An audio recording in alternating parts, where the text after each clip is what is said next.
Siklus Krebs. Satu, penjelasan tahap-tahapannya. Siklus Krebs juga dikenal sebagai siklus asam sitrat atau siklus asam trikarboksilat adalah salah satu tahap utama dalam metabolisme seluler.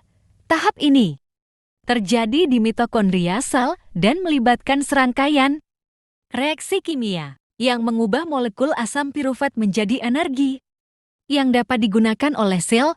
Berikut adalah tahap-tahap dalam siklus Krebs. Langkah 1, asam pirufat yang dihasilkan dari glikolisis masuk ke mitokondria dan mengalami dekarboksilasi, yaitu penghilangan satu molekul karbon dioksida. CO2 hasilnya adalah senyawa asetil-CoA. Langkah 2, senyawa asetil-CoA bergabung dengan senyawa oksaloasetat membentuk senyawa sitrat. Reaksi ini dikatalisis oleh enzim sitrat sintase. Langkah 3, 8, selama 6 langkah berikutnya. Senyawa sitrat mengalami serangkaian reaksi yang menghasilkan energi dan menghasilkan senyawa. Antara lain ATP, NADH, FADH2, dan CO2, reaksi-reaksi. Ini melibatkan enzim-enzim seperti isositrat, dehidrogenase, ketobutarat dehidrogenase, dan sukinat dehidrogenase. Langkah 9, senyawa oksaloasetat yang dihasilkan pada langkah ini dapat digunakan kembali dalam siklus Krebs untuk menggabungkan dengan asetil-CoA pada langkah 2, memulai siklus baru. 2. Tujuannya apa? Tujuan utama siklus Krebs adalah menghasilkan energi dalam bentuk ATP adenosin trifosfat yang dapat digunakan oleh sel.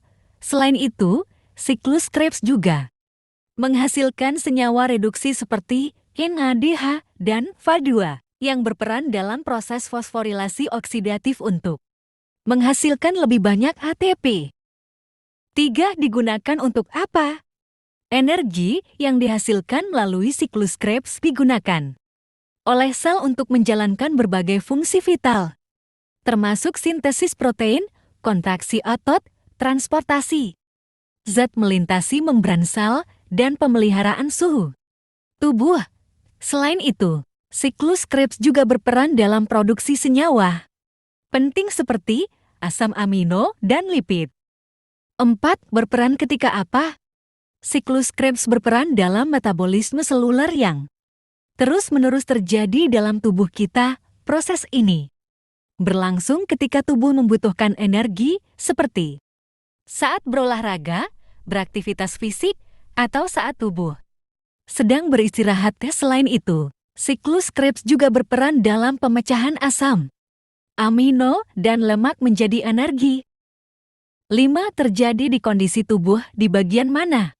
Siklus Krebs terjadi di mitokondria sel yang merupakan organel sel yang bertanggung jawab untuk produksi energi. Mitokondria dapat ditemukan di hampir semua sel tubuh, termasuk otot, hati, dan otak. Dengan pemahaman tentang siklus Krebs, kita dapat menghargai pentingnya proses ini dalam memenuhi kebutuhan energi seluler dan menjaga keseimbangan metabolisme tubuh kita.